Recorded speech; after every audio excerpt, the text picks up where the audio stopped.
This is ballistics gel that I homemade with Knox gelatin. Cooked it up in a big vat.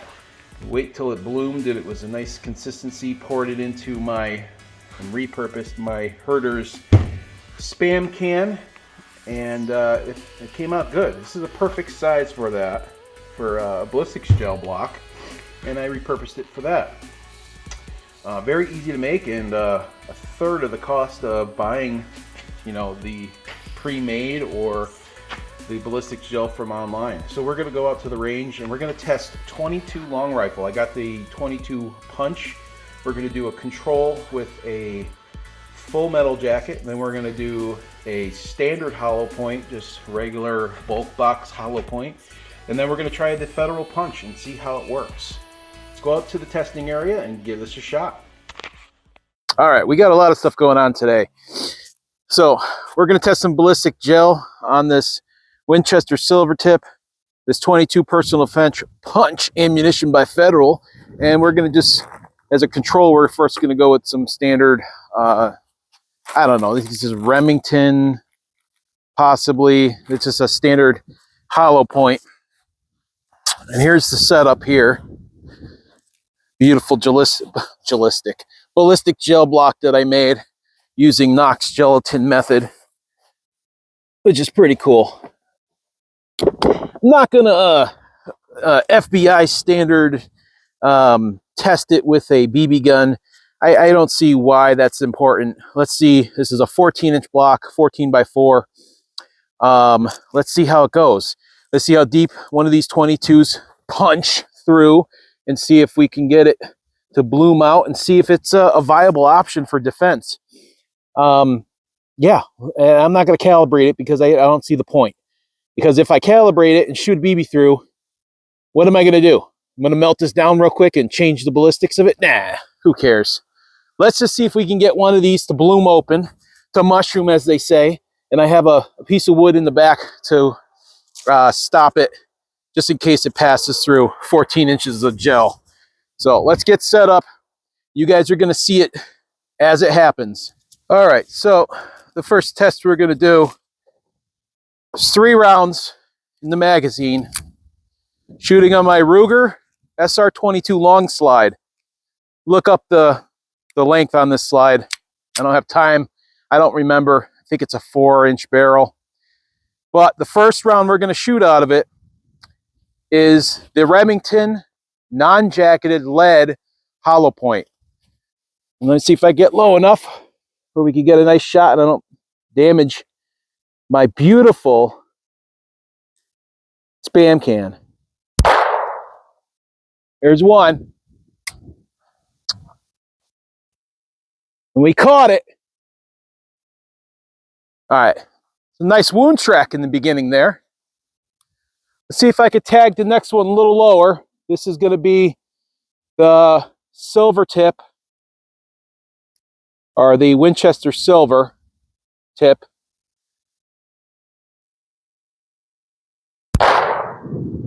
Nice. Okay. Different wound cavity on there. We almost had 14 inches of penetration on that one. Okay.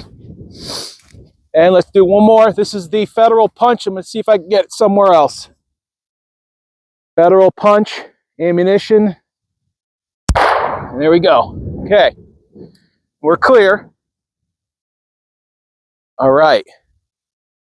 So, let's see what we have. Okay. Pretty interesting test results, if you ask me.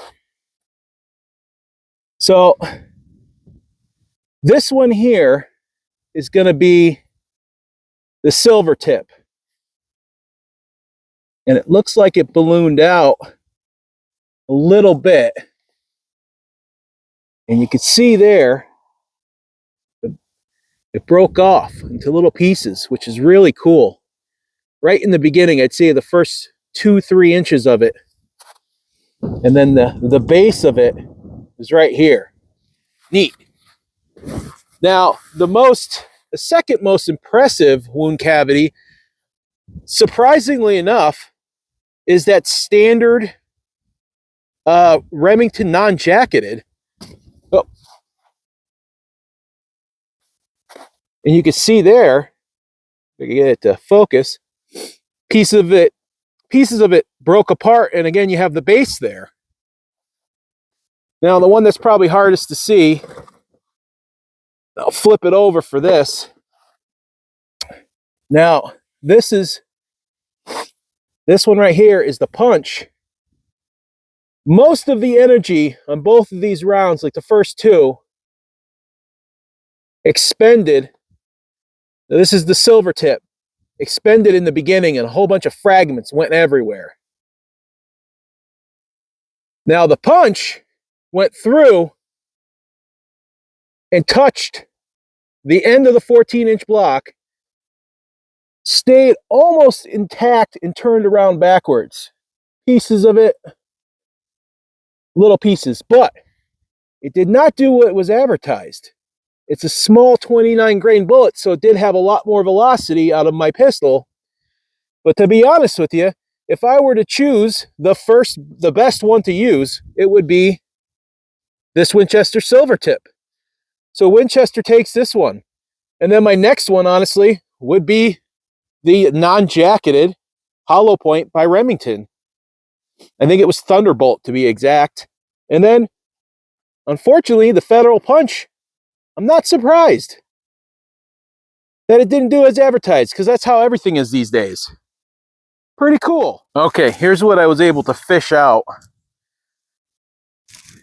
There's still some fragments of some of these, but honestly, the most unimpressive, the biggest disappointment, is this Federal Punch.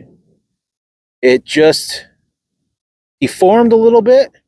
Now, if you're looking for penetration, this is the route to go, because it penetrated the deepest, but it did nothing. And I don't know if it's supposed to blow up like it shows in the picture. I don't know. The silver tip was actually pretty impressive. Here's a fragment of it. So, like I said, it fragmented in the beginning and ballooned out, and it went pretty deep. Now, the underdog of this whole story is this standard, very cheap, bulk type ammo by Remington. I think it's Remington Thunderbolt. There's no jacket on it. It's just lead.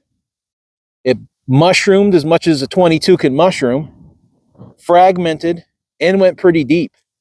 So, again, if I were to take this, just for defensive purposes, I'd probably stick with the traditional silver tip or the unjacketed Remington. Now, you guys may have a different opinion on it.